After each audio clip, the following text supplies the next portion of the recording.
तो हिंदू सेना बनाने के पीछे आपका मकसद क्या था? कांग्रेस सरकार हिंदू के नाम लेने वाले को बम ब्लास्ट में और हिंदू टेरर, हिंदू आतंकवाद बोलकर कांग्रेस के बहुत सारे लोग हिंदू भी हैं, तो वो हिंदू के खिलाफ क्यों जाएंगे? कि वे हर प्रकार के लोग रहे जो हिंदू का चोला ओढ़ के हिंदू तो है, लेकिन अंदर से उन्होंने अपना धर्म परिवर्तन किया हुआ है। नाम के लिए हिंदू हैं लेकिन काम सारे एंटी नेशन हैं, जो एंटी नेशन सपोर्ट कर रहे हैं लोगों को। मुसलमान जो हिंसा फैलाने वाले लोग हैं, रेडिकल इस्लाम को मानने वाले लोग हैं, उनका खुला समर्थन हो रहा है। तो उसको हिंदू कहाँ कहा जा सकता है? वो हिंदू नहीं है, वो जैसा बोल सकते हैं शेर की खाड़ में बैठा हुआ भेड़िया। हिंदू सेना समाज के लिए क्या कर रहे हैं? हिंदू सेना समाज, क्या आपको लगता है मंदिर मस्जिद ये सब करने से हिंदू समाज आगे बढ़ेगा? मंदिर मस्जिद का भी मामला एक है, और बाकी यूपी में सैकड़ों जगह ऐसे हैं जहाँ हिंदू एरिया को छोड़ के जा रहा है। क्यों जा रहा है? क्योंकि उसके वहाँ पीछे कारण क्या है? उसके पीछे कारण यही है कि भारत के अंदर पाकिस्तानी है। कैसे? जहाँ मनमोहन जी थे उन्होंने बोला था प्रधानमंत्री ने इस देश के संसाधनों पर सबसे पहला अधिकार हिंदुओं में कितनी असमानता है, समानता है ही नहीं, तो हिंदू एक होते ही नहीं है कभी। हमारी संस्कृति वैदिक और सनातनी जो है, जो लोग उसको मानते हैं वो सब एक है। आप बोलते देवताओं के कारण देवताओं के कारण एक है और एक रहेंगे। एक नहीं है। हिंदू धर्म बहुत सारी जातियों में बटा हुआ है, वहाँ पे ऊंच नीच है, ऊंचा है नीचा है, ये सब बहुत भेदभाव है। इसके लिए हिंदू सेना क्या कर रही है? हम तो कह रहे हैं जात पात की करो विदाई, हिंदू हिंदू भाई भाई। भारत में तो हर किसी को अपनी स्वतंत्रता दी गई है। स्वतंत्रता के नाम पे ये नहीं है कि आप क्या राम को मानता है गाली उसका दोगे, खुद का आप भगवान जगन्नाथ को गाली दोगे। हिंदू सेना का मकसद सिर्फ आपका मंदिर के ऊपर काम करना है। हिंदू सेना वो काम कर रही है जो काम सरकारें क्या कर रही हैं। सरकारों ने आईएएस और आईपीएस का एग्जाम भी उर्दू में कर दिया। भगवान कृष्ण ने मुझे प्रेम सिखाया, तो हमें प्रेम से नहीं रहना चाहिए। भगवान श्री कृष्ण के दो स्वरूप हैं। कि आप लड़ाई झगड़े सब करते रहोगे तो विकास कब करेंगे? चाइना हमारे बगल का, चाइना आगे बढ़ने के पीछे क्या है? चाइना ने विकास में रोड़ा अटकाने वालों को ही अटका रखा है। कोई उड़ीसा में आने का मकसद और केंद्रपाड़ा जाने का मकसद क्या था आपका? उड़ीसा जो है हनुमान जयंती के उपलक्ष्य पर ही उड़ीसा जो कहते हैं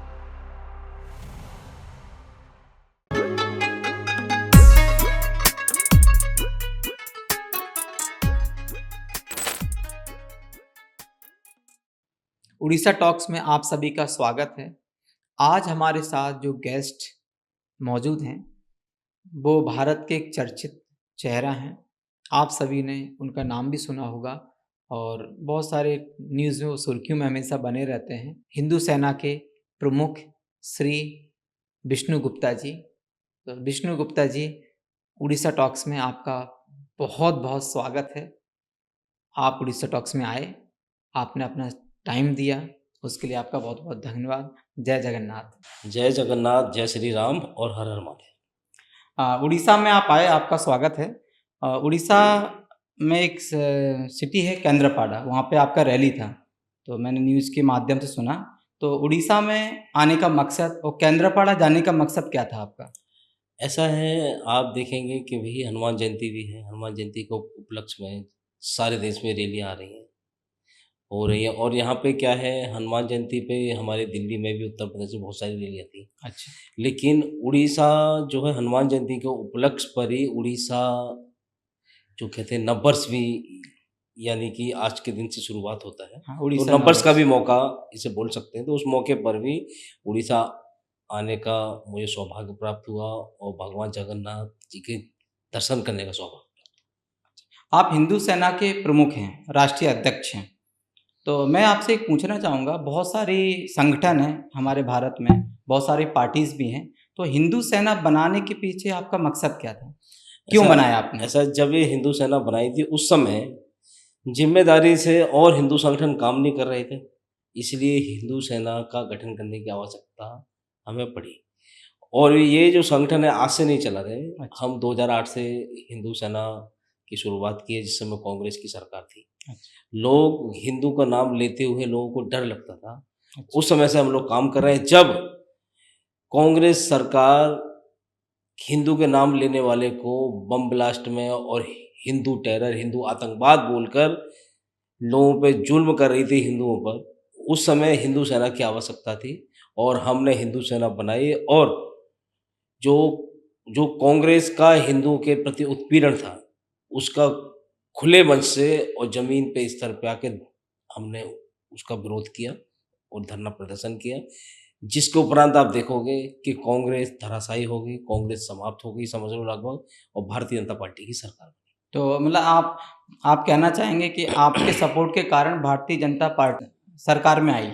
ना, मैं ये मानता हूँ सिर्फ मेरा सपोर्ट नहीं है, हर हिंदू का सपोर्ट रहा है, हर राष्ट्रवादी का सपोर्ट रहा है, जिन्होंने देश और धर्म के खिलाफ जो पॉलिसियाँ और जो कांग्रेस सरकार काम कर रही थी, उस उसका जो नतीजा है वो यही रहा कि कांग्रेस का आज देश से पतन हो गया है। और मैं मानता हूँ कि आने वाले और 20-30 सालों तक कांग्रेस सत्ता में वापसी नहीं कर पाएगी। ऐसा, लेकिन कांग्रेस के तो बहुत सारे लोग बोलते हैं कि वो लोग, कांग्रेस के बहुत सारे लोग हिंदू भी हैं, तो वो हिंदू के खिलाफ क्यों जाएंगे? ऐसा क्यों कह सकते हैं आप? मैं आपको बताऊं कि हर समय हिंदू थे, हर समय हिंदू रहे हैं, और हिंदू उस समय भी थे जब देश का बंटवारा हुआ था। अच्छा। हिंदू उस समय भी थे जब वक्त वक्त पर इस देश में हिंदुओं का जबरदस्त नरसंहार हुआ, उस समय भी हिंदू थे। लेकिन कुछ हिंदू साइलेंट रहते हैं, साइलेंट रहकर मौन समर्थन रहता है उनका। अच्छा।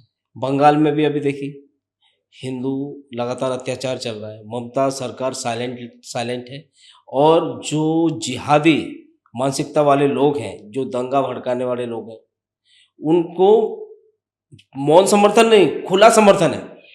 तो ऐसे लोग हर समय में रहते हैं और हर समय रहे हैं, तो हमें उनको मुंह तोड़ जवाब देने की आवश्यकता है। और कुछ लोग ज़मीन पे आके उसका विरोध करते हैं, और आज सोशल मीडिया आ गया, आज कुछ लोग ज़मीन पर नहीं आ रहे, सोशल मीडिया से विरोध कर रहे हैं।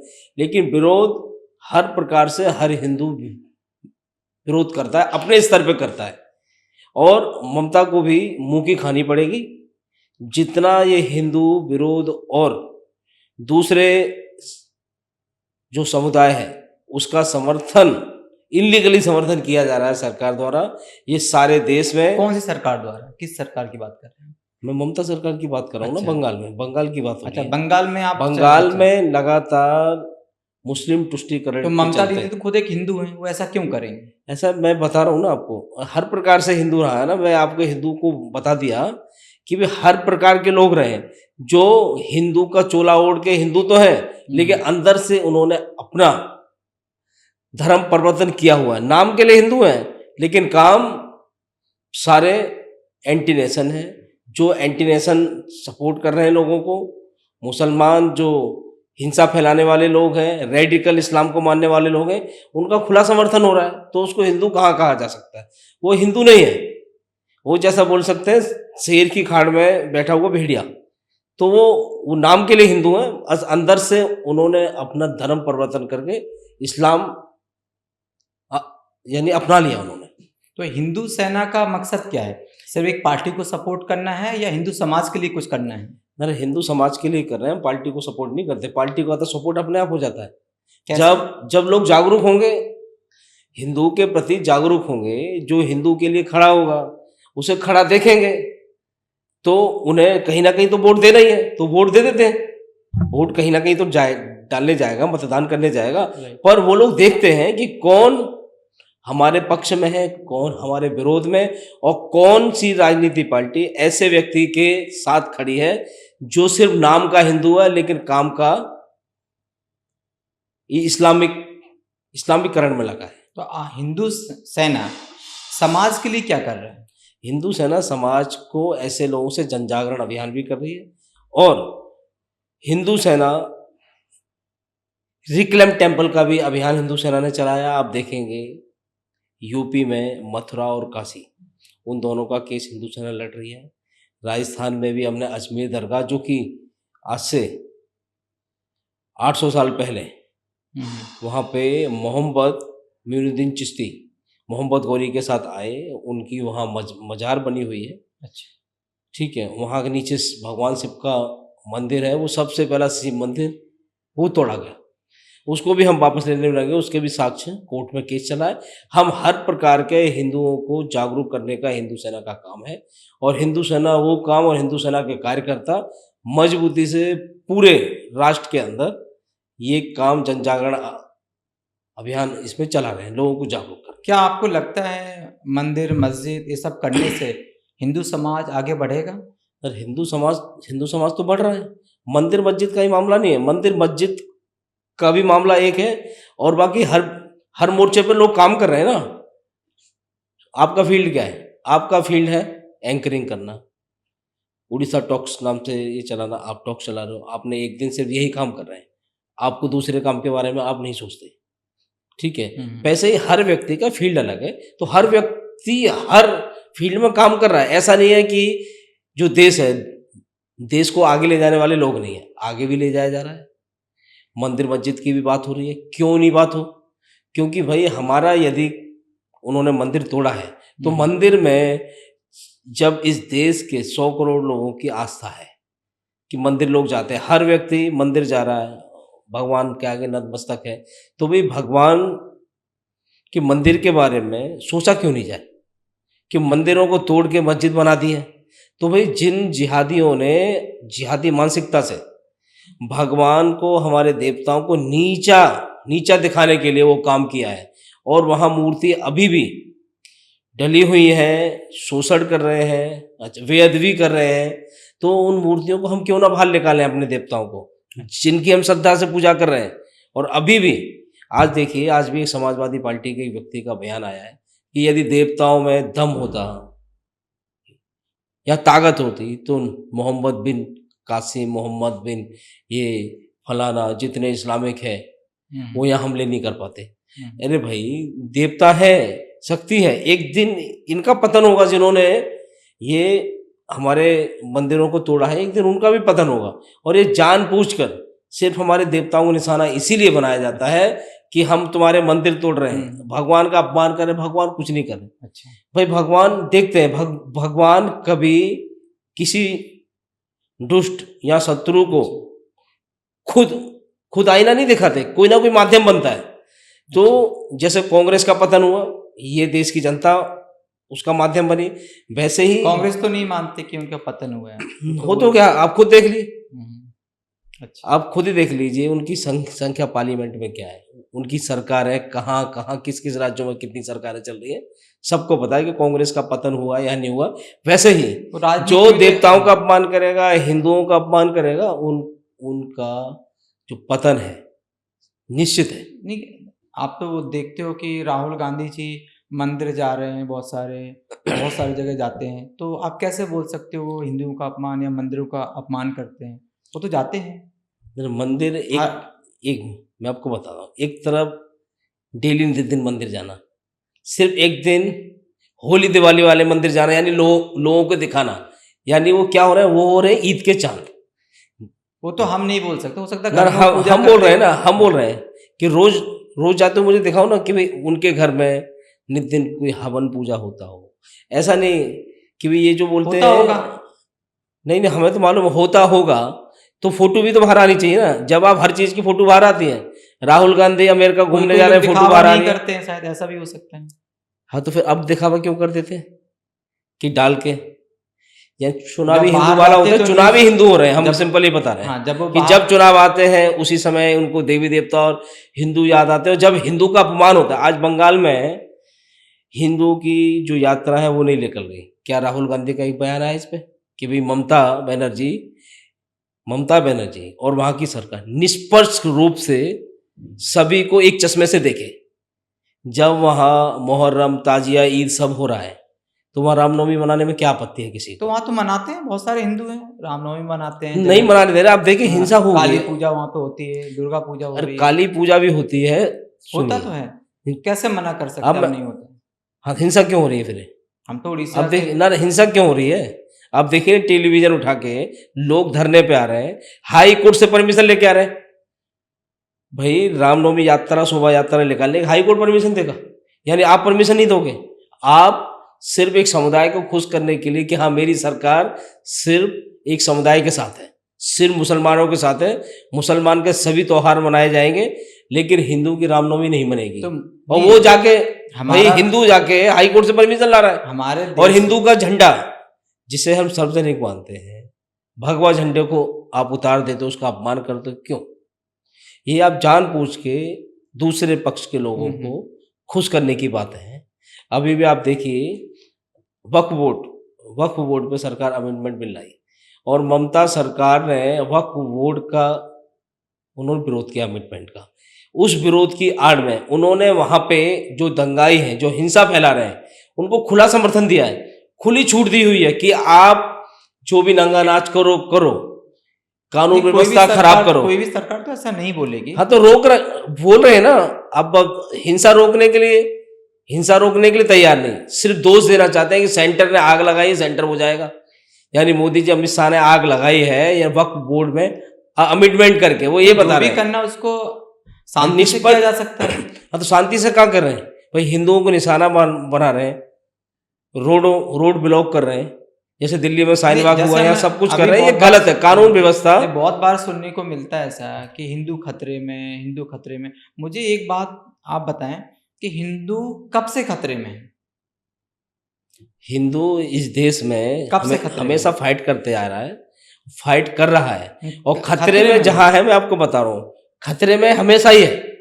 आप देखिए कैसे जिस समय आप भी हिंदू, हम भी हिंदू, मैं आपको बताई, और बहुत सारे और मतलब भी हिंदू खतरे में किस तरह से आप जो जागरूक हिंदू नहीं है वो खतरे में है। कैसे? हम जागरूक हैं तो हम सावधान रहते हैं कि हमारा शत्रु कौन है। जो हिंदू जो सेकुलर की राग अलापे हुए, सेकुलर जो सेकुलर की राग अलापे हुए, वो ही खतरे में ज्यादा है। जो सेकुलर था कि हम अपने धर्म के प्रति कट्टर, हमें मालूम हमारा शत्रु कौन है। हमें मालूम है 1947 में हिंदुओं को किसने मारा। उससे पहले जब बंटवारा हुआ, जहां जहां दंगे होते हैं, आप देखिए हिंदुओं को निशाना कौन बनाता है, हमको पता है। जिनको नहीं मालूम और मालूम होते हुए भी वो सेकुलरिज्म का चोला ओढ़ के बैठा है, वो हिंदू खतरे में। और जहां जहां मुसलमानों की जनसंख्या ज्यादा है, वहां हिंदू खतरे में। आप कहीं पे भी आप ऐसा एरिया देखिए जहां मुसलमान 40% से ज्यादा है, वहां हिंदू एरिया छोड़ के क्यों भागने लगते हैं? आप देखिए, कहीं पे भी उठा के देखिए, पूरे भारत में। हमारे कटक में चले जाइए, भुवनेश्वर, हर जगह मुसलमान भी हिंदू में प्रेम से रहते हैं। कितने ज्यादा है? बहुत है ना। रेशो कितना है आप देखिए ना, रेशो कितना है आप देखिए। दिल्ली में, दिल्ली देश की राजधानी है, शाहीन बाग, जामा मस्जिद, बटला हाउस और भी बहुत सारी जगह ऐसा है। यूपी में आप देखिए, यूपी में सैकड़ों जगह ऐसे हैं जहां हिंदू एरिया को छोड़ के जा रहा है। क्यों जा रहा है? क्योंकि वहां कारण क्या है? उसके पीछे कारण यही है कि भाई दूसरे पक्ष के लोग जब ज्यादा हो जाते हैं तो वहां जो उनका एजेंडा है गजवाए हिंद वाला चल रहा है कि पहले उनका है कि भाई जहां वो जनसंख्या में थोड़े हैं तो वहाँ कैसे रहना है, वहाँ भाईचारे से रहना है। जहाँ जनसंख्या में जैसे ही ज़्यादा होते हैं वहाँ इस्लाम का फैलावा करना है, फैलाव कर रहे हैं, ज़्यादा से ज़्यादा फैलाओ। यानी हिंदुओं को ज़्यादा से ज़्यादा या तो भगाओ या तो हिंदुओं को जबरदस्ती इस्लाम में कन्वर्ट करो, या नहीं होते तो उनके ऊपर। सारे मुसलमान तो ऐसा करेंगे नहीं, कुछ मुसलमान ऐसा कर रहे हैं तो उनको आप मैं आपको मैं बता रहा हूँ जहां जहां हो रहा है, सारे मुसलमान को जहां हो रहा है मैं वहां की बात कर रहा हूँ। जहां हो रहा है, जहां मुस्लिम भावुल एरिया है वहां से हिंदू भागता क्यों? आप बताइए क्यों भाग रहा है? आप वहां जाकर रिपोर्टिंग कीजिए, वहां जाकर पूछिए कि भाई क्या है। क्योंकि वो जगह रहने लायक नहीं है। वो वहां पे इतना अत्याचार लोगों के कर सकते हैं जहां हम अपना जो रिलीजन है उसको फॉलो नहीं कर सकते, तो वहां रह के क्या करेंगे? वो एरिया पाकिस्तान बन जाते हैं। जहां मुस्लिम भावुल एरिया हो जाता है वो एरिया पाकिस्तान हो जाता है। पाकिस्तान, भारत में पाकिस्तान कैसे आएगा? भारत के अंदर पाकिस्तान ही है। अच्छा, कैसे? जहां मुसलमान है वहां पाकिस्तान है। ऐसा तो नहीं बोल सकते। जब देश का बंटवारा क्यों हुआ था? हिंदू मुसलमान के आधार पर। उड़ीसा में इतना शांति है, सब प्रेम से रहते हैं, तो बाहर स्टेट में वैसे ही तो हो सकता है। हाँ, क्यों नहीं हो रहा है फिर? तो क्यों नहीं हो रहा है? उस राज्य के लोग जिम्मेदार हो सकते हैं। उस राज्य के लोग जिम्मेदार नहीं, मैं आपको कहता हूँ हर जगह है, हर जगह, क्योंकि उनका एजेंडा एक है। अब उड़ीसा में मुसलमानों का रेशो क्या है, इस्लाम धर्म को मानने वालों के रेशो क्या है, आप देखिए क्या कारण है। और सुन, उत्तर प्रदेश में क्या है, दिल्ली में क्या है, झारखंड में क्या है, बिहार में क्या है, बंगाल में क्या है। अब देखिए, आप सिर्फ उड़ीसा की भी बात कर रहे हैं, उड़ीसा में देखिए कहाँ कहाँ किस किस एरिया में क्या है। तो मैं सिर्फ ये कहना चाह रहा हूँ कि भारत जो है, जो हिंदुस्तान है, ये हिंदुओं का देश है, ठीक है, हिंदू बहाबुल देश है। तो यहाँ हिंदू बहाबुल देश, हाँ, यहाँ पे सभी लोग रहते हैं, सभी लोग रहते हैं, सभी लोग रहते हैं। सबसे ज्यादा कौन है? हिंदू। हाँ, तो क्या वे हिंदुओं को फिर भी अपने तीज त्योहार हाँ, निकालने की इजाजत नहीं है? सबको इजाजत है, सबको तो छोड़ो ना, सबको छोड़ो, हिंदुओं को भी। अरे जी, यहाँ मुसलमान की बात अभी बाद में होगी, पहले हिंदू की बात होगी। ये हिंदुस्तान है तो पहले हिंदू की बात हम करते हैं, ठीक है। क्योंकि हिंदुस्तान है, क्योंकि 1947 में तो हमारे धर्म के आधार पर देश का बंटवारा हुआ। अच्छा। मुसलमानों ने मांग की कि हम हिंदुओं के साथ नहीं रह सकते, राइट, ठीक है, तो हमें पाकिस्तान दे देना चाहिए। उनको पाकिस्तान जो दिए है, उनकी जनसंख्या के आधार पर उनका कितना परसेंटेज है उसके हिसाब से क्षेत्रफल उनको दिया, उनको धनराशि दी, पैसे दिए, क्षेत्र सब कुछ दिया ना। फिर देने के बावजूद भी अब आप बोलो कि इस देश में भी कुछ लोग, हमारे बच्चे, जो हमारे इल्लीगल लोग, मैं ये बोलूंगा बंटवारे के बाद यदि कोई दूसरे पक्ष के लोग इस तरफ आ जाते तो उसको इल्लीगल कहा जाता है, ठीक है। इल्लीगल लोग यहाँ आ गए, अब भाई उनको भी फिर से जमीन चाहिए। तो मेरा मानना है कि भाई जब तक इस देश में एक भी मुसलमान बाकी है, रह रहा है, जब तक वो बंटवारा अधूरा पूरा है ही नहीं। ऐसे कैसे? लेकिन बंटवारा तो तब माना जाता है ना जब ठीक से बंटवारा हो। मुसलमानों ने जब अपनी जगह ली, पाकिस्तान बना, तो पाकिस्तान में सब लोगों को जाना चाहिए था। लेकिन जब तक यहाँ है लोग बाकी नहीं, जो बंटवारे को माना, जब बंटवारा हुआ, बंटवारा पूरा नहीं हुआ। कहाँ पूरा हुआ? हाँ, तो जब यहाँ रह गए तो कहाँ पूरा हुआ? जहाँ रहना वो रह सकता है। बंटवारा क्यों हुआ फिर? अरे जब जिसको जहाँ रहना था, फिर बंटवारे की जरूरत क्या थी? मुझे बता दीजिए। यदि जब हिंदू मुसलमान के साथ ठीक था, ठीक है, तो भारत तो बंटवारे की जरूरत क्या थी? भारत में हिंदू, मुस्लिम, सिख, ईसाई सब तो समानता से यहाँ पर समानता से रह रहे हैं। लेकिन पाकिस्तान में समानता से क्यों नहीं रह रहे? वो तो पाकिस्तान की रीजन है, क्योंकि उनकी मानसिकता वही है, इसलिए वहां से खत्म हो गया। अब वो सोच रहे हैं कि यहाँ से भी खत्म कर देंगे हमको। की मानसिकता को भारत में क्यों लाया जाए? हाँ, तो लोग तो है, जिन लोगों ने पाकिस्तान की मांग की वो लोग अभी भी यहाँ हैं। यानी एक अपना बंटवारा लेने के, एक हिस्सा आप पहले ले लीजिए। आपने मांग की कि भाई हम आपके साथ नहीं रह सकते, हमें दे दिया जाए, और आपने एजेंडे के तहत पहले एक हमारा हिस्सा ले लिया, फिर अपने 4 लोग यहाँ भेज दिए कि भाई अब बाद में फिर इसको कब्जा लेना है। ये गलत है। जब बंटवारा हुआ था तो पूरा ना, मैं तो मेरा तो ये मानना है, बहुत टाइम हो गया है ना, मैं बहुत टाइम हो गया इसलिए बता, अरे आज के समय में क्या है ना, मैं बता रहा हूँ, यदि बहुत टाइम हो गया, आपके दादा 100 साल पहले ये जमीन आपके नाम थी, यदि उसमें कुछ लोग इलीगल कब्जा करके बैठ जाए, आप बोलो 100 साल हो गए इसको छोड़ दो, तो उसके लिए कानून है, कानून की मदद ले सकते हैं। हाँ, तो जाएंगे ना।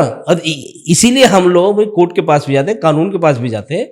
तो बंटवारा जिस प्रकार से हुआ था वो बंटवारा अभी पूरा नहीं हुआ। हाँ, जो भी करना है वो पूर्ण रूप से बंटवारा होना चाहिए था, नहीं हुआ है। इस विषय पे जब पाकिस्तान बंटवारे के बाद इस्लामिक ये देश बना, ठीक है, लेकिन हमारा देश हिंदू राष्ट्र नहीं बन पाया, जबकि हिंदुओं का देश है। अभी भी 100% बनने से क्या होगा? अरे पाकिस्तान बनने से क्या होगा? अब पाकिस्तान बनने से क्या हुआ है आप बताइए? पाकिस्तान उनको चाहिए था, क्यों चाहिए था? जब ये बाकी देश हिंदू राष्ट्र हो जाएगा तो आपको आपत्ति क्या है? आपत्ति नहीं, इससे क्या लाभ क्या होगा? अरे लाभ कुछ ना हो, छोड़ दो, जैसा चल रहा वैसा ही चलेगा। लेकिन हिंदू राष्ट्र में क्या दिक्कत है मुझे बताइए? अरे भाई, जब देश हिंदू भावुल है, यदि हिंदू राष्ट्र बन जाए तो इसमें आपत्ति क्या है?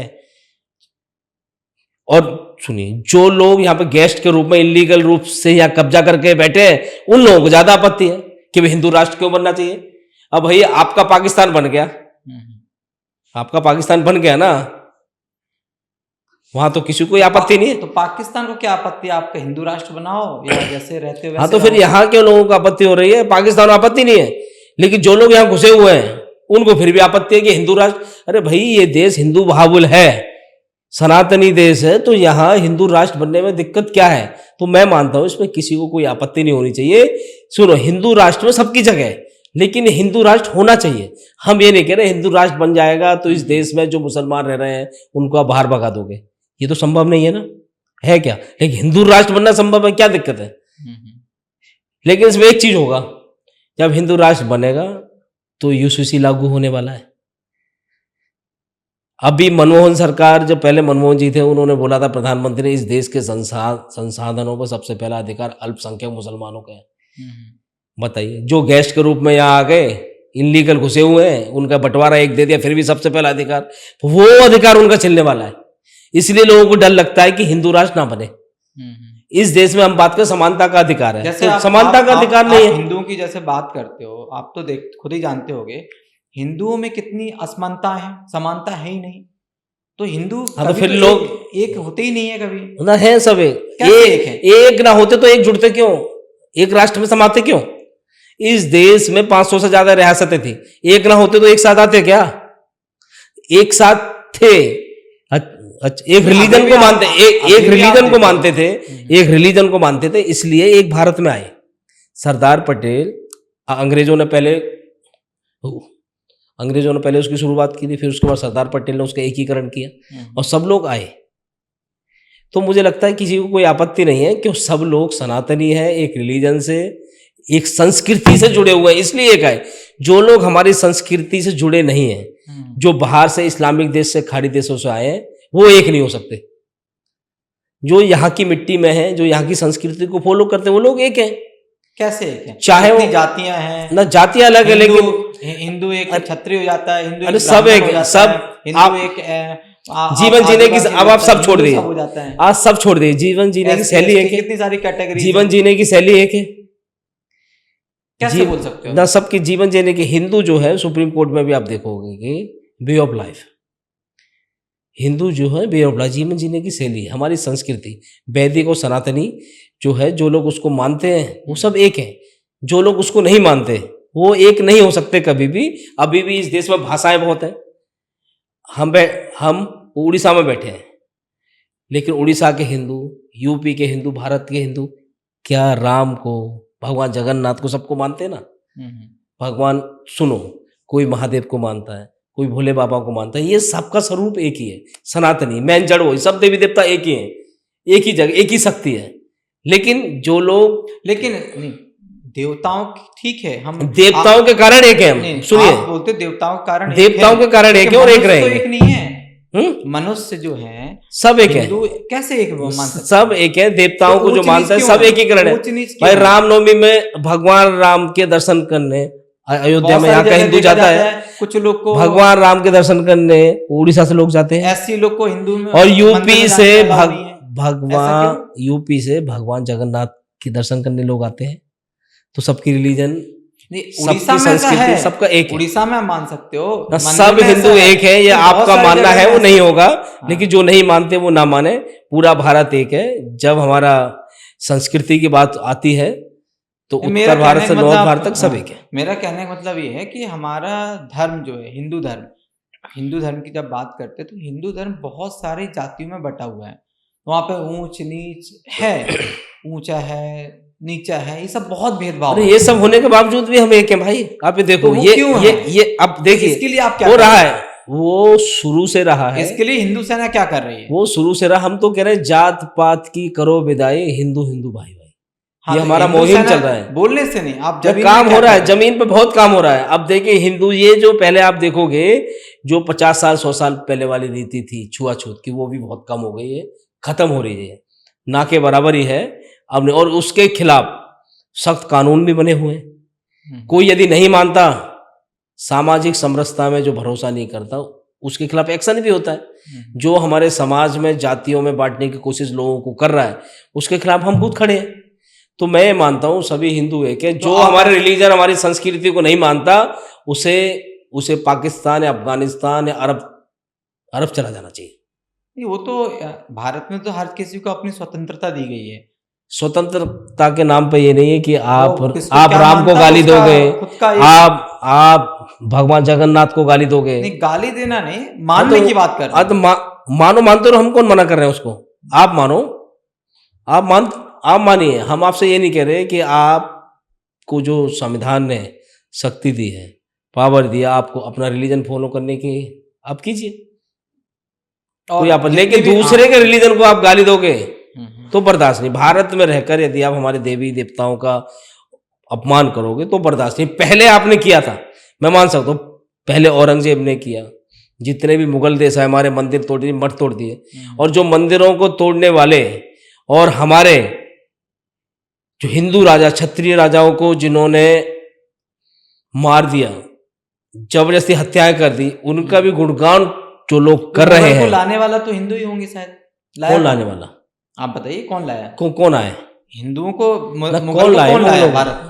अरे जो भी लाया उसका भी नाम इतिहास में कैसे जाता है, सबको पता कौन लाया क्या नहीं आया, कोई बताने की जरूरत नहीं। क्या क्या चीज रही है उसको बताने की जरूरत नहीं, सबको पता है। अत्याचार जिन लोगों ने किया है, जो भी लाया, क्या वो ये सोच के लाया या किसी को बुलाया कि ये व्यक्ति आएगा और हमारे देवताओं के मंदिर तोड़ेगा, हिंदुओं का ऐसे नरसंहार करेगा? जैसे हिंदू सेना का मकसद सिर्फ आपका मंदिर के ऊपर काम करना है, मंदिर और समाज से जाति प्रथा को समाप्त करना। अच्छा। सब हिंदुओं को भाई भाई बनाना, सब भाई हैं, अपने जो एक संस्कृति को फॉलो कर रहे हैं, ये देवताओं को फॉलो कर रहे हैं। क्या ये शिक्षा के लिए कुछ नहीं करने चाहिए? किसके? शिक्षा। हाँ तो शिक्षा तो है ना, शिक्षा में तो हम तो बोल रहे हैं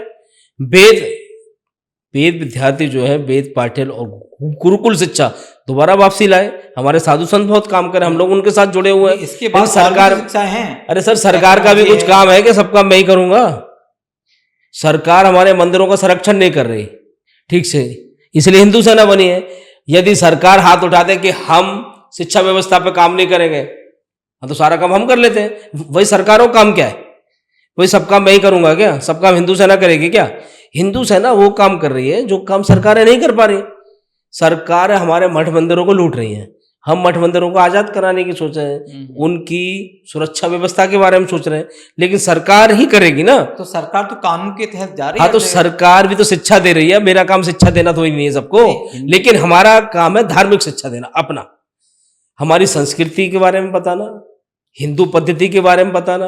वो तो सबको पता है, घर गीता के बारे में पता है, घर घर राम जी की पूजा होती है, घर घर कृष्ण जी की पूजा फॉलो करते हैं, भूल जाते हैं। सिर्फ उस किताब को खोलते नहीं है। हर घर में आपको वो सिर्फ उस किताब की पूजा कर रहे हैं, रामचरितमानस मिलेगी, सिर्फ पूजा कर रहे हैं, उसकी धूप बत्ती कर रहे हैं, उसको पढ़ के खोल नहीं रहे। पढ़ के खोलने वाले कितने लोग हैं आप देखिए। इसलिए हम सरकार से ये कह रहे हैं कि भाई गुरुकुल जो व्यवस्था है उससे क्या लाभ मिलेगा पद्धति में। अब देखिए कि इस्लामिक, अरे अब देखिए ना, अब हम ये बात बोले कि भाई मुसलमान भारतीय जो सरकार शिक्षा दे रही है उसके अलावा अपने उन्होंने मदरसे क्यों खोले हुए हैं? क्यों निजी मामला है, मैं हिंदुओं की बात कर रहा हूं। अच्छा, हमारा निजी मामला नहीं, हम नहीं पढ़ा अपनी गीता को, वो सबको पता है, सब घर घर पढ़ते हैं। अच्छा, तो उनको नहीं पता वो क्यों, उन्होंने क्यों खोला हुआ है मदरसा? क्यों वो अपनी छोटे से ही कुरान बच्चों को पढ़ा रहे हैं, और पढ़ने के बाद उस बच्चे में सुनना अभी क्यों नहीं, हम खोल क्यों नहीं पा रहे? हमारे खोलने में अड़चन है क्योंकि उनके जो मदरसे हैं वो सरकार द्वारा रिकॉग्नाइज है, और हमें अभी रिकॉग्नाइज कहीं से लोग नहीं कर रहे। क्यों? सीबीएसई बोर्ड में जाते हैं, वहां से मदरसे वाला बच्चा पढ़ने वाला, उनका एडमिशन हो जाता है, उनको मान्य है, फिर स्कूल में चले जाते हैं बाद में। लेकिन हमारे वेद विद्यार्थी वाला जो पाठ्यक्रम है उसका सरकार रिकॉग्नाइज नहीं कर रही उसे, कि भी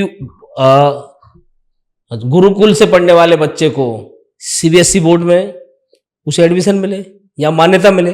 तो यानी हमारा जो गुरुकुल व्यवस्था उसको अभी मान्यता नहीं है कि भी उसके द्वारा पढ़ाए हुए जो बच्चे हैं उनको सरकारी स्कूलों में शिक्षा यानी उनका एडमिशन होगा, ऐसा नहीं है। लेकिन उनके द्वारा जो मदरसे आप देखोगे राज्य सरकार द्वारा रिकॉग्नाइज है, वहां का पढ़ा हुआ बच्चा, उर्दू में पढ़ा हुआ बच्चा वहां पे चला शिक्षा बोर्ड में, उसको जाके बाद में मिलता। और अभी आप ये भी देखिए सरकारें क्या कर रही हैं, सरकारों ने आईएएस और आईपीएस का एग्जाम भी उर्दू में कर दिए। ठीक है, कौन सरकार ने? भारत सरकार ने। हाँ, भारत सरकार कर रही है ना। तो जो चीजें हैं उन चीजों में ये बताता हूं कि भी आज यहाँ पे इस्लामिक कानून थोड़ी नहीं है, कोई यहाँ पे उर्दू में पढ़ने आ रहा है। अच्छा, पाकिस्तान तो है नहीं है, कि भाई हर हर व्यक्ति को उर्दू में भी पढ़ेगा। अभी ठीक है, आप उर्दू यूज में ला रहे हो, ठीक है, लेकिन उर्दू में एग्जाम की जरूरत क्या है? ये तो भारत सरकार को आपको बोलना चाहिए। हाँ, तो मांग कर रहे हैं हमने तो पहले ही मांग की है। हम मांग कर रहे हैं कि भाई ये जो उर्दू में जो एग्जाम दिया जा रहा है आईएएस का और आईपीएस का, ये एग्जाम खत्म होना चाहिए। वो जो आईपीएस किस और भाषा में आईएएस चाहते बनते हैं हैं, इसको आप? जो भाषा में चलना चाहिए, लेकिन भाई उर्दू की तो जरूरत नहीं है ना। उर्दू की जरूरत पाकिस्तान में, वहां चलाओ, और वहां हो रही होगी पाकिस्तान में उर्दू की। यहाँ जो भाषाएं हैं, अपनी भाषाएं, उसमें चलना चाहिए। और मैं मानता हूँ कि भाई जो भी सरकारें जो भी कर रही हैं वो हिंदू के पक्ष में सभी फैसले आए, सभी बिल आए। अभी जो बिल आया है, आपने देखा, वक्फ बोर्ड आया है, वक्फ बोर्ड पे सरकार ने अमेंडमेंट किया, लेकिन लोगों को मिर्ची लग रही, गुंडागर्दी थी उनकी। किसको मिर्ची लग रही? लोगों को लग रही, जो लोग वक्फ बोर्ड के नाम पे, और सभी पार्टियों को मिर्ची लग, पूरा विपक्ष उसके खिलाफ है। अच्छा, पूरा किसी का विपक्ष, नाम बोलें किसको मिर्ची लग रही है, कौन बोल रहा है? पूरा विपक्ष बता रहा हूं मैं, पूरा विपक्ष। जो अभी विपक्ष यूपीए है, आप इसके पक्ष सबको, में हैं? अपोजिशन, हिंदू सेना इसके पक्ष में है? हिंदू सेना इस अमेंडमेंट के पक्ष में है। देर आए दुरुस्त आए, लेकिन ये वक्फ बोर्ड भी असंवैधानिक है, यही खत्म होना चाहिए। लेकिन उससे पहले यदि कुछ अमेंडमेंट हुआ है, ये भी स्वागत योग्य है कि पहले एकदम चोरी करने की खुली छूट दी हुई थी, अब चोरी पे कम से कम जांच तो होगी। कोर्ट जाने का अधिकार तो है भाई। हमें हमारी कोई जमीन कब्जा कर ले, आपकी जमीन सपोज करो कोई व्यक्ति कब्जा करता है, तो आप उसकी अपील तो कहीं कर सकते हो, कहीं न्याय की उम्मीद रखते हो ना। लेकिन पहले वक्फ बोर्ड कब्जा कर लेगा तो वक्फ बोर्ड का ही एक व्यक्ति कोर्ट लगा के बैठ जाएगा ट्रिब्यूनल में और बोल देगा नहीं, ये तो जमीन मेरी है, और आप उसकी अपील भी नहीं कर सकते। ये तो गुंडागर्दी थी ना। तो भाई सरकारें, अब वक्फ बोर्ड जो है, क्या उनको भारतीय न्याय व्यवस्था बिल्कुल भरोसा नहीं है। अब ये कह रहे हैं कि भाई कोर्ट जाने का अधिकार आपने दे दिया, तो अब ये गलत कर दिया, इसलिए मिर्ची लग रही है। पूरा गांव मंदिरों की जमीन सब पे दावा कर देता वक्फ बोर्ड। अरे भाई, तुम्हें बंटवारे में तुम्हारा हिस्सा दे दिया, तो फिर यहाँ काय बात का वक्फ बोर्ड रह गया? ये तो हिंदुस्तान है, यहाँ वक्फ बोर्ड की जरूरत ही नहीं है ना। बंटवारे में जब आपको दे दिया पाकिस्तान अलग, आपकी जमीन वहां चलेगी, तो यहाँ वक्फ बोर्ड की क्या जरूरत है? क्योंकि उस समय धर्म के आधार पर हुआ। और यदि वक्फ बोर्ड बनाना चाहते हो, आपको स्वतंत्रता पाकिस्तान में बनाओ, सारा पाकिस्तान ले लो आप, यहाँ क्यों जमीन कब्जा कर रहे हो? अभी जितना आपसे सुन रहा हूँ कि आप किसी पार्टी के लिए काम करते हो, जैसे पहले ही पूछा है, आपकी फेवरेट पार्टी कौन सी है? ना, ऐसा है, हमारी फेवरेट पार्टी जो है, जो हिंदुस्तान की बात करती है, गौ रक्षा की बात करती है, मंदिरों को संरक्षक की बात करती है, साधु संतों का संरक्षण और सुरक्षा की बात करती है, और देश की सुरक्षा की बात करती है, तो हिंदू और संस्कृति की सुरक्षा की बात करती है, वो पार्टी हमारी है। चाहे ऐसी पार्टी कोई भी हो सकती है, कोई भी सकता है। तो हिंदू सेना कभी बीजेपी में मिल जाएगी क्या? ऐसा है, हिंदू सेना तो नॉन पॉलिटिकल ऑर्गेनाइजेशन है। हमारी पार्टी तो है नहीं कि भारतीय जनता पार्टी मिल जाएंगे। जो अच्छा काम करते हैं, जो राष्ट्र के लिए अच्छा काम करते हैं, हमारे कार्यकर्ता उनके साथ कंधे से कंधा लगा के भारत की ज्यादातर पार्टी तो हिंदू ही है, हिंदू पक्ष में बात करते हैं। जब हिंदू पक्ष में बात, तो आप समझ जाइए, सब कार्यकर्ताओं को मैसेज है, सब जानते हैं कि कौन सी पार्टी राष्ट्र हित में काम कर रही है, कौन सी पार्टी मठ मंदिरों का संरक्षण कर रही है, कौन सी पार्टी हमारे अस्मिता और संस्कृति के लिए लड़ रही है। उस पार्टी को हमारे कार्यकर्ता समर्थन करते हैं, मेरा समर्थन। अभी देखने को बहुत मिलता है, देखा जाता है कि बहुत सारे जो संगठन हैं, बहुत सारे संगठन हैं, वो क्या करते हैं, चर्च में हमला कर देते हैं या मस्जिद में भी हमला करते हैं। तो ये कहाँ तक सही है? हिंसा कहाँ तक सही है? ऐसे हिंसा तो कहीं तक सही नहीं है, क्यों? इस देश में हिंसा की तो जगह कहीं है ही नहीं। तो हिंसा तो होती है, मतलब कौन कर रहा है? जो कर रहे हैं वो एक रणनीति के तहत काम करते हैं। उनकी पहचान होनी चाहिए कि उनके पीछे कौन लोग हैं। मैं भी हिंदू सेना चलाता हूँ, और भी बहुत सारे संगठन हैं। कोई भी संगठन ये नहीं चाहेगा कि इस देश में हिंसा हो और कानून व्यवस्था खराब हो, तो कुछ कहीं से दंगा हो। कुछ संगठन है वही तो हिंसा फैलाते हैं। कौन से संगठन हिंसा फैला रहे हैं? कहीं नाम आए किसी संगठन का? बहुत सारे हिंसा और आतंकवाद फैलाने का काम कौन कर रहा है?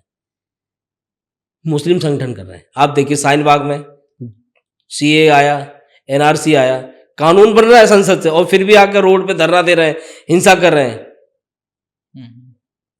दिल्ली में जफराबाद कर दिया, दिल्ली दंगा कर दिया, बहुत बहुत सारे आरोपी जेल में अभी। तो जो भी दंगा करने वाले लोग हैं, हिंसा फैलाने वाले लोग हैं, उन्हें देश का कानून बिल्कुल बख्शेगा नहीं, जेल भेजेगा। अच्छा, जो आप बोलते हो राम की बात करते हो, है ना, और कृष्ण की बात करते हैं आप, तो भगवान कृष्ण ने मुझे प्रेम सिखाया। उनका जन्म ही प्रेम के लिए हुआ था। जब वो हमारे धरती में आए और पृथ्वी पे आए तो वो प्रेम के लिए आए थे, प्रेम सिखाने के लिए। गीता में क्या सिखाया उन्होंने? हाँ, बताता हूँ। नाम बताइए। तो प्रेम के अच्छा। लिए आए, तो हमें प्रेम से नहीं रहना चाहिए। अच्छा, यानी भगवान कृष्ण ने बोला क्या प्रेम से भगवान रहो। श्री कृष्ण के दो स्वरूप हैं, आप सिर्फ उनका एक ही स्वरूप देख रहे हो कि उन्होंने प्रेम सिखाया, और कुछ लोगों ने रणनीति के तहत सिर्फ राधे राधे राधे हो गई है, ठीक है, राधे श्याम राधे राधे हो गई, और शांति की बात, प्रेम की बात करें। भगवान ने प्रेम से हर चीज का सॉल्यूशन निकल सकता कुरुक्षेत्र, है। अरे मैं आपको बता रहा हूँ, भगवान दुर्योधन के पास गए थे ना कि भाई हिंसा करने की जरूरत नहीं है, आप पांडवों को 5 गांव दे दो, जमीन थोड़ी बहुत दे दो, उनका हिस्सा जो मतलब नहीं दिया था, तो क्या हुआ? सबसे पहले तो प्रेम से ही तो गए थे, और सबसे पहले प्रेम से ही, जब प्रेम से नहीं आदमी सुधरेगा तो फिर डंडे से सुधारा जाएगा। और यही इस देश में होगा। भगवान श्री कृष्ण के 2 स्वरूप, और हिंदुओं का भी 2 स्वरूप, ध्यान रखना। यदि कोई प्यार से मानेगा तो मान जाए, ठीक है, नहीं तो भी दूसरा रास्ता भी है। भगवान श्री कृष्ण ने भगवत गीता में यही उपदेश दिया है, और इस देश का हिंदू उस उपदेशों को भी ध्यान रखता है, ध्यान है। यदि आप हिंदुओं को नुकसान पहुंचाने की कोशिश करोगे ना, तो वो फिर चुप नहीं बैठेगा, उसे श्रीमद् भगवत गीता के हिसाब से अपना हक लेना भी आता है। तो हमारे बुद्ध ने भी तो सिखाया है प्रेम से रहना। हम एक किसी दुष्ट को भी हम प्रेम से उसको सुधार सकते हैं। क्या हमारे गुरु हैं या आप हिंदू सेना प्रमुख हैं? ना तो सबने आप सिखाया है, तो लोगों को भगवान सही श्री रास्ता कृष्ण दिखा के, सकते हैं। भगवान श्री कृष्ण जी ने जो सिखाया है उस पे भी ध्यान देने की जरूरत है। जहाँ प्यार की बात करी तो प्यार करें, वहीं भगवान श्री कृष्ण ने बोला अहिंसा परमो धर्म, धर्म हिंसा तथाचे। यदि धर्म खतरे में है, धर्म कैसे खतरे में होता है जहाँ प्रेम नहीं होता है? यदि आपकी बीवी बच्चे खतरे में, आप क्या है? यदि आपकी संपत्ति खतरे में, आप क्या है? यदि आपकी संपत्ति, आपके बीवी बच्चों के आगे कोई बंदूक तान के खड़ा हो जाए और आपको मार दे, या मारने की धमकी दे, या आपकी संपत्ति कब्जा कर ले, तो वो धर्म नहीं है भाई। आपके बीवी बच्चों की अस्मिता कोई लूट लेगा या धमकी देगा, तो उस समय धर्म खतरे में नहीं आएगा, तो आप हथियार नहीं उठाओगे? सब उठाते हैं।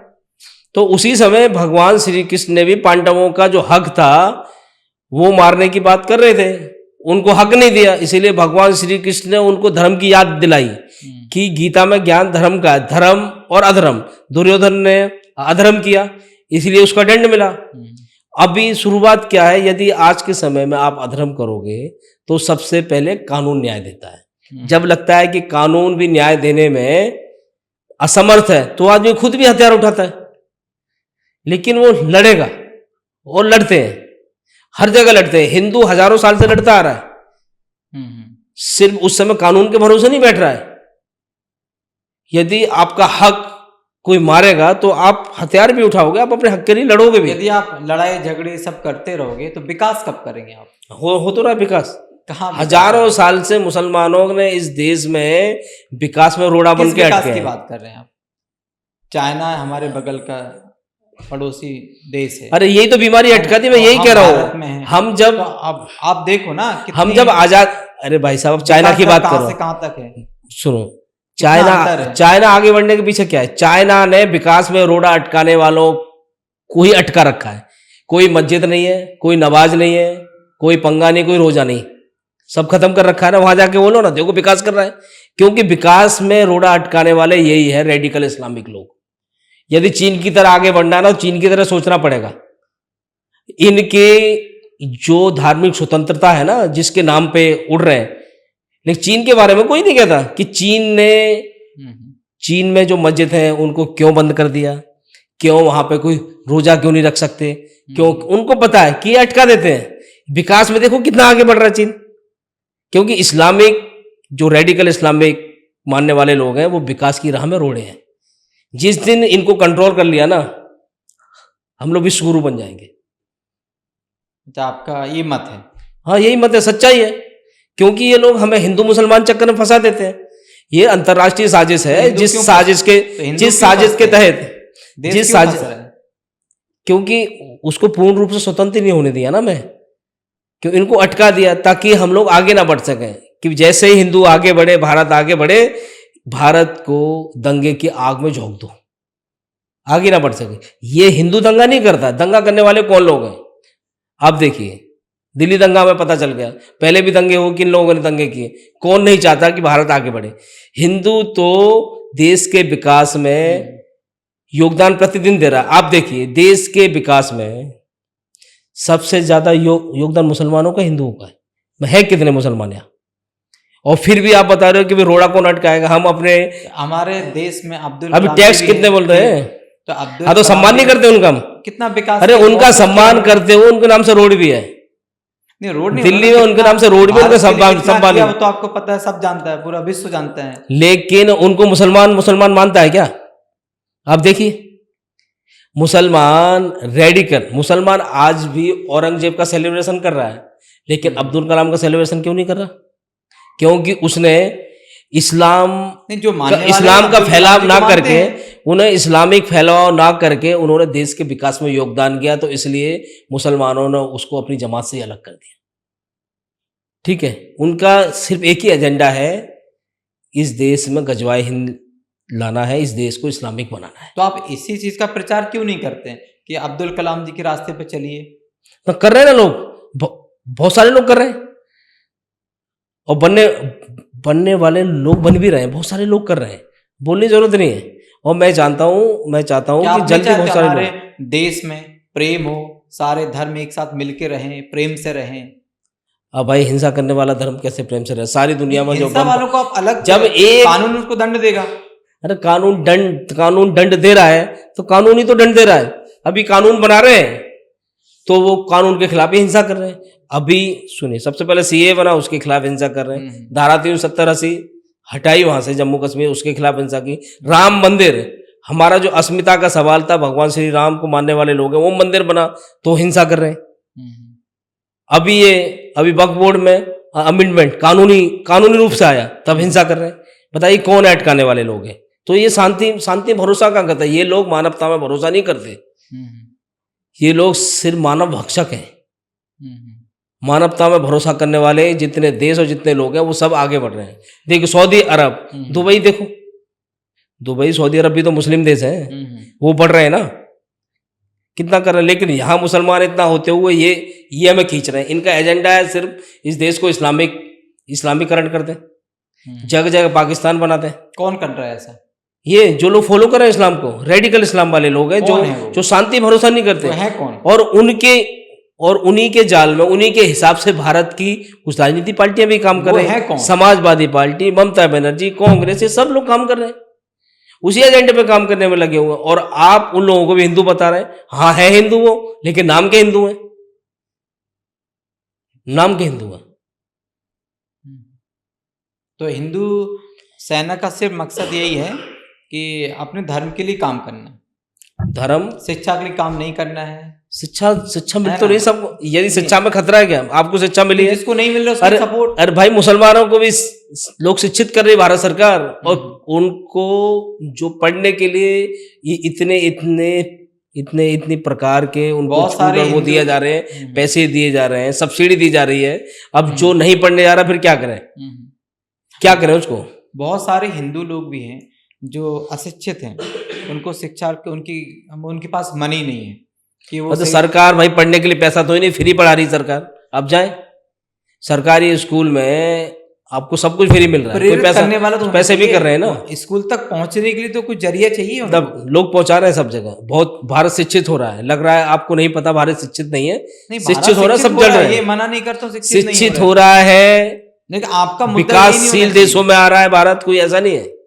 विकासशील देखो में चल रहा है, विकसित भी होगा। आपका वही एजेंडा ये नहीं होना चाहिए जो गरीब बच्चे लोग, उनको कैसे शिक्षा मिले, अरे हर जगह कैसे पहुंचाया जाए। आपको सिर्फ एक ही एजेंडा पता है कि हिंदू सेना इधर भी काम कर रही है।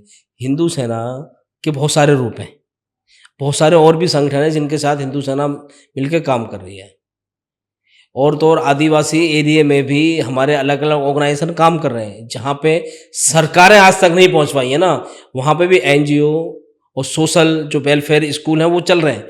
वो लोगों को पढ़ने के लिए प्रोत्साहन दिए किया जा रहा है और पढ़ा रहे हैं।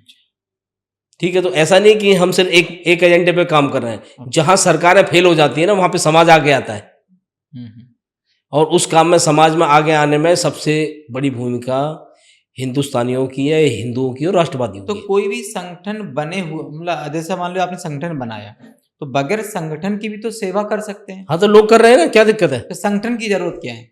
संगठन की कोई जरूरत नहीं है, संगठन की लोग कोई जरूरत अपना नहीं अपना है। संगठन बना के बैठ जाते हैं, हाँ, इसकी सब क्या चल रहे जरूरत हैं। है? हाँ, तो संगठन से लोगों को आपत्ति क्या है, मुझे बताओ ना। नहीं, उसका जरूरत क्या है? ना है, उसकी बहुत सारी जरूरत होती है। जैसे इस भारत के संविधान के रूप में बहुत सारी, यदि आपको कोई फंड यदि चाहिए या आपको कुछ और काम करना है, यदि आपको तो समाज सुचारू सेवा रूप करना से, है तो ऐसे भी कर सकते हैं। हाँ, तो कर रहे हैं लोग, बहुत सारे लोग ऐसे भी कर रहे हैं। लेकिन संगठन भी तो, संगठन बनाने का भी तो कानून ने प्रावधान दिया है ना। मैं कानून ने एजेंडे दिए हैं। कानून के तहत ही सोसाइटी रजिस्ट्रेट हो रही है ना। और या तो सरकार नहीं सरकार ये ऑप्शन नहीं रखती कि आप सोसाइटी रजिस्ट्रेशन ना करें, बिना रजिस्ट्रेशन के भी कर सकते, बहुत सारी जगह लोग कर रहे हैं। लेकिन एक समय आके फिर उन चीज़ों में सरकार का कंट्रोल आता है, तो इसलिए सरकार ये कहती है कि आप बड़े स्केल पे यदि समाज सेवा का काम कर रहे हैं तो आप सोसाइटी बना लें। तो लोग सोसाइटी इसीलिए बनाते हैं, और सोसाइटी बना के, संगठन बना के, भाई किसी को क्या आपत्ति है? नहीं, आपत्ति नहीं। सोसाइटी बनाने का मकसद सिर्फ रुपए है या सेवा है? काम तो लोग कर ही रहे हैं ना भाई, रुपया आएगा तभी तो और सेवा कर लेंगे। और जब सरकार ने ऑप्शन दिया है भाई, हर बिजनेसमैन को अपनी कमाई का कुछ ना कुछ CSR के रूप में देना पड़ता है। तो वो यदि उस CSR को समाज सेवा के रूप में किसी सोसाइटी या किसी संगठन को दे रहे हैं, तो उसमें आपत्ति क्या है? जब पैसा आएगा उसके बाद ही तो और अच्छी सुविधाएं आ पाएंगी। सरकार ने भी इसीलिए बनाए हैं सोसाइटी और समाज सेवी चीजें। क्यों? अकेले सरकार सब कुछ नहीं कर सकती, समाज का सहयोग और लोगों का सहयोग लेना पड़ता है। उसके बाद ही जाके जन जन तक वो चीजें पहुंचती हैं, जन जन तक विकास होता है। अच्छा, तो आपका भी मकसद वही है कि आप लोगों से हेल्प लेंगे और लोगों की मदद करेंगे। सबका मकसद है। मेरा ही मकसद नहीं। कोई व्यक्ति यदि बड़े स्केल पे कुछ भी कोई काम करेगा तो खुद के पैसे से कैसे कर सकता है? सोशल है, सामाजिक सर्कल है सब। हर हिंदू सेना के साथ लोग हैं, आपका भी कोई संगठन है उसके साथ भी लोग हैं, कोई और है, संघ है। अब आप देखिए, संघ के कम से कम 60 संगठन है जो कि आदिवासी एरिया में भी काम कर रहे हैं। एकल विद्यालय, संस्कृत बाल भारती है, संस्कृत शिशु मंदिर है, ये सब काम कर रहे हैं ना। ऐसे ऐसे जगह काम कर रहे हैं और सैकड़ों साल से काम कर रहे हैं। जहाँ सरकारी स्कूल नहीं है वहाँ पे ये स्कूल काम कर रहे हैं। और सुनिए, आर्य समाज के स्कूल, DAV स्कूल देखिए, देश में हजारों तादाद में DAV स्कूल है जो लोग काम कर रहे हैं। बहुत पुराना। तो मैं वही बता रहा हूँ कि उस समय भी जहाँ सरकारें नहीं थी, सरकारें फेल थी, जिस समय अंग्रेजों का शासन था, उस समय से समाज के लोगों को शिक्षा देने का काम कर रहे हैं, हर विषय पे कर रहे हैं। लेकिन हिंदू के विषय पे भी कुछ लोगों को काम करने की आवश्यकता है, अपनी संस्कृति बचाने की आवश्यकता है। जब शत्रु इन चीजों को लूट लेंगे, ठीक है, जबरदस्ती कब्जा कर लें, तो उसे कौन बचाएगा? और लोगों को जागरूक भी तो करना चाहिए कि खतरा आ रहा है। अभी कुछ दिन पहले एक न्यूज़ में मैं सुन रहा था कि किसी ने इंग्लिश में बात कर दिया, एक्सक्यूज मी ऐसे कुछ बोलने से उसको मार पड़ी। कुछ लोगों ने उस पर हमला कर दिया कि आप इंग्लिश वर्ड क्यों बोल रहे हो, मतलब इंग्लिश क्यों बोल रहे हो, उसके ऊपर हमला कर दिया। क्या ये ठीक है? ये गलत बात हो गई है। बात ये नहीं होती है। कोई ना कुछ यदि कोई व्यक्ति इंग्लिश में बोल देता तो इसमें कोई आपत्ति तो नहीं। आप देखिए, उत्तर भारत से लेकर साउथ इंडिया तक है, कोई नहीं, कोई संगठन नहीं, कोई संगठन को आपत्ति नहीं है कि आप इंग्लिश बोलने की आपत्ति नहीं। अरे भाई, बोल सकते हो। बस ये है कि इंग्लिश बोलने वालों को ये ध्यान रखना चाहिए कि कहाँ इंग्लिश की आवश्यकता है, कहाँ नहीं। सामने वाला इंग्लिश जाने तो इंग्लिश बताओ, नहीं जानता तो हिंदी जानता हिंदी। आप हिंदी जानते हो लेकिन हम इंग्लिश नहीं जानते, आप जानबूझ के इंग्लिश में बात कर रहे हो हमसे, यानी कि हमें चिढ़ाने की कोशिश कर रहे हो, उंगली कोशिश कर रहे हो। तो आप चिढ़ क्यों रहे? अरे इंग्लिश जब बोलना नहीं जानता, अरे जब आप हिंदी जानते हो और वो इंग्लिश नहीं जानता है, तो आप बोल दो भैया हिंदी में बात करो। हाँ तो कुछ ऐसा ही झगड़ा हुआ होगा ना, कुछ ऐसा ही हुआ होगा ना। यदि आपको जबरदस्ती कोई उंगली करेगा तो आप भी कोई एक्शन करोगे। तो मानता हूँ इसमें कोई झगड़े वाली बात नहीं है, व्यक्ति को समझना चाहिए। तो आपके साथ ये में क्या हिंदुस्तान है, मैं बता रहा इंग्लिश हूँ। क्या कोई भाषाओं में क्या होना ना चाहिए? भाषाओं में कुछ नहीं है, ये सिर्फ भाषा है, ये सिर्फ भाषा है, ये ज्ञान नहीं है। अब सुनिए, मैं उड़ीसा में आया हूँ, तो मेरी सबसे पहली प्राथमिकता ये है कि मैं उड़िया में बात करूँ, लेकिन नहीं आता, हिंदी में बात कर रहा हूँ, और लोग भी यहाँ पे हमें हिंदी में जवाब दे रहे हैं। ठीक है, और मैं साउथ में भी चला जाता हूँ, सबसे पहले हमें उनकी क्षेत्रीय भाषाओं का सम्मान करना चाहिए, जो सबसे पहले है। यदि नहीं आता तो वो आपका सम्मान करेंगे, नहीं आता तो कोई बात नहीं, आप उनको कहीं कुछ इशारे विशारे करके मैं यही तो बता रहा हूँ कि हमारा जो संस्कृति है वो पूरे भारत में इतनी मिली जुली संस्कृति है कि हम इशारे भी करेंगे ना तो समझ जाएंगे कि हम क्या बोल रहे हैं। तो हमें भाषा की जरूरत नहीं, यहाँ सबका इशारा भी एक है। आप उड़ीसा में आपको कैसा लगा? हाँ, अच्छा लगा। उड़ीसा का के लोग बहुत अच्छे हैं, और उड़ीसा के लोग बहुत हिंदी भी जानते हैं, हेल्पफुल भी हैं, और बहुत अच्छा काम कर रहे हैं, हमारी संस्कृति जुड़े। मैं उड़ीसा ही नहीं, मैं साउथ में भी कहीं जाता हूँ तो वहाँ पे भी लोग समझते खाना हैं। आपको पसंद आया ना, सब कुछ अच्छा है, बहुत बढ़िया है। उड़ीसा खाना पसंद आया, यहाँ के लोग कैसा लगा आपको? और बहुत अच्छा लगा। अभी कहाँ घूमे आप? अभी तो घूम ही रहे हैं, और भी कई जगह जाएंगे। कोई वजह? अच्छा अच्छा। विष्णु गुप्ता जी, आपके बारे में हम और भी कुछ जानना चाहेंगे। आपकी दिनचर्या कैसे होती है? डेली कैसे काम करते हैं? आपका वर्क करने का स्टाइल क्या है? कैसे काम करते हैं आप? ऐसे जैसी सबकी दिनचर्या वैसी हमारी है। जैसा समय मिलता है, किसी का कॉल आता है या कोई कार्यक्रम है, तो जहाँ जिसको समय निकाल के जैसे जाना पड़ता है, वैसे कार्यक्रम सब सीधी आप यदि कोई आपके साथ यदि मान लो आप यहाँ बैठे हो, अचानक कॉल आता है, 2 कॉल आते हैं। एक कॉल आता है जो आपको जानता नहीं लेकिन उसको हेल्प की बहुत ज़रूरत है। एक कोई बहुत बड़े आदमी का कॉल आता है, भैया आओ आप 10-50 लोग को लेके आ जाओ, मुझे आपकी बहुत ज़रूरत है। तो किसके पास आप जाएंगे? ऐसा हर जगह की हर काम की ज़रूरत है। जैसा कॉल आता है, कोई जिसकी क्षेत्रीय समस्या, क्षेत्र के लोगों को उसका नंबर दे देते हैं। अच्छा। जैसे कि वो उड़ीसा की कोई समस्या, मैं दिल्ली रहता हूँ, उड़ीसा में मदन जैना जी, उनका नंबर दे देंगे, उनकी समस्या सोल्व कर देंगे। अच्छा। तो हमारी भी ज़रूरत नहीं कि हम सब जगह जाएँ, जहाँ क्योंकि कार्यकर्ता सभी जगह हैं, सभी जगह। तो आपकी हिंदू सेना रुपए के लिए काम करती है, सेवा के ओनली सेवा फ्री में करती है? फ्री सेवा होती है, कोई रुपए के नहीं? रुपए तो जो लोग देते हैं उनसे रुपया भी ले लिया जाता है। कैसा क्या है, जो सरकार द्वारा है कि भाई आपको कोई CSR दे रहा है, कोई आपको चंदा दे रहा है, तो जिससे चंदा लिया जाता है उससे चंदा लिया जाता है, और उस चंदे से जिन लोगों की हेल्प की जाती है उनकी हेल्प होती है। अच्छा। तो अभी तक आपने समाज के लिए ऐसा कुछ काम किया हो जो बहुत ही यादगार हो आपके लिए? ऐसा है कि भाई हर प्रकार की चीज़ें हैं। कुछ ऐसा एक दो, आपने तो बहुत सारा चीज़ बोला है, आपने मंदिरों के लिए बहुत कुछ कर रहे हैं आप, मंदिरों के लिए भी काम करना बहुत अच्छा है, और शिक्षा के लिए भी काम कर रहे हैं आप, है ना? सभी फील्ड में जितना कुछ ऐसा हो जो आपने ऐसा किया हो जो हम मतलब बोल सकें लोगों को कि हिंदू सेना ये सब काम ही है। हम लोग मठ मंदिरों के लिए लड़ रहे हैं, अपनी संस्कृति को संरक्षण करने की बात कर रहे हैं, और कर रहे हैं अपने मंदिरों को वापस लेने की बात कर रहे हैं। सारे दल यही बोलते हैं। सारे दल कौन से कर रहे हैं? बहुत सारे दल हैं। हाँ, तो सरकार काम कर रही है, सरकार काम कर रही है, और जो बड़े बड़े ऑर्गेनाइजेशन है जो ये काम भी यही कर रहे हैं, वो भी सबका काम अलग है। सबका काम अलग है, हर व्यक्ति अपने अपने और संगठन क्षमता के हिसाब से काम कर रहा है। जिसके पास ज़्यादा पैसा है वो समाज के लिए और बड़ा अच्छा काम कर सकता है, जिसके पास पैसा नहीं है वो समाज को श्रमदान कर सकता है, अपना शारीरिक रूप से जितना कर सकता है उतना कर रहा है, कुछ लोग भेज सकता है, नहीं जाके तो खुद खड़ा हो सकता है। ऐसे हर प्रकार का काम है, जो काम पैसे से हो सकता है वो काम पैसे से होगा, जो शारीरिक रूप से कार्यकर्ताओं का काम हो सकता है, लोगों की मदद किया जा सकती तो उस हिसाब से मदद होती है। विष्णु गुप्ता जी, हिंदू सेना के पहले क्या करते थे?